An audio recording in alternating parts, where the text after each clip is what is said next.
away from Nigeria, South Africa's President Cyril Ramaphosa and South African-born health technologies billionaire Dr. Patrick Soon-Shiong have unveiled a vaccine manufacturing campus in Cape Town.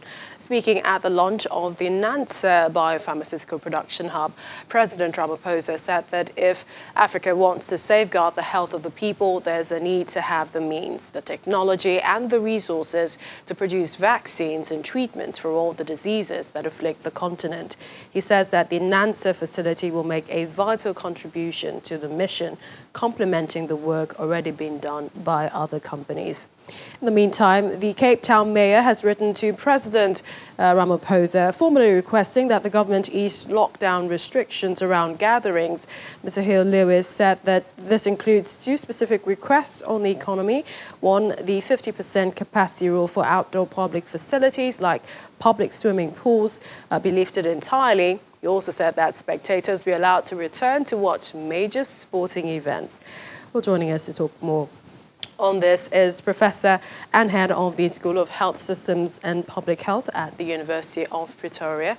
Of course, he joins us now, Professor Ayo-Yusuf. Thank you for joining us on the program. Thank you for having me. What's your take on those clamoring for eased restrictions? Do you think it's safe now? Well, I think it's relatively safer, not necessarily safe, but relatively safer. We've always discussed the adjusted risk strategy. So to the extent that we have almost 40% of the population already vaccinated, the risk of transmission has significantly reduced.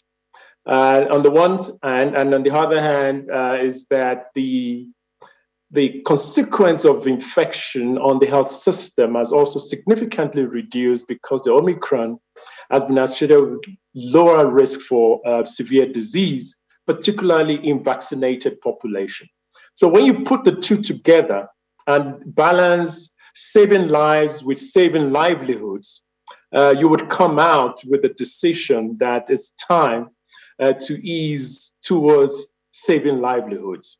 And I think it's an incentive for people to also continue to obey the non-pharmaceutical intervention in order to continue their livelihoods. So would you say that that data, less risk, more transmissibility, less risk, is quite a solid data, and perhaps we're moving now to a less worrying aspect of the pandemic? I need to put a caveat to that.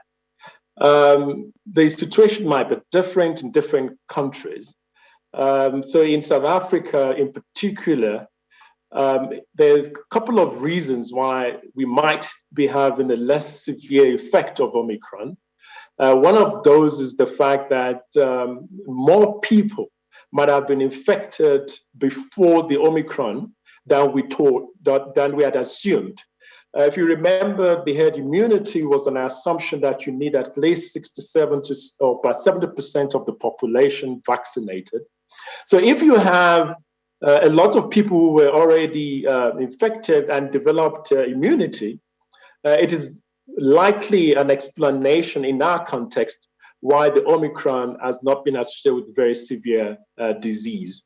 It might be a different take in other jurisdictions. So a combination of almost 40% fully vaccinated with a large number that might have been exposed not knowing, because studies have shown that a larger number of South Africans had been exposed to the COVID virus. And the combination together is what we are seeing as a less severe effect of Omicron. All right, with that analysis, the director of Africa Centers for Disease Control, Dr. Nkega Song, said he's encouraged by the way South Africa handled its the latest wave, adding that severe lockdowns were no longer a tool to contain the virus in the long run. Do you agree? I agree.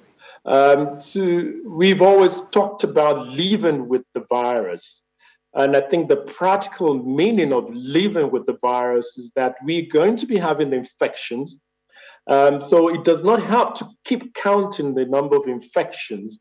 What it matters is at the time of infection, how much severity the effect on the health system, and in terms of hospitalization and death. Once that is taken away, counting the infection does not help.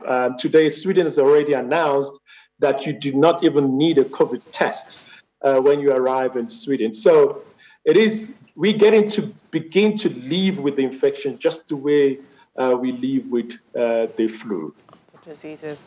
We appreciate your time always on the program. Thank you so much, Professor Lekon Ayo-Yusuf, Professor, Head of School, Health Systems and Public Health at the University of Pretoria. Thanks for joining us.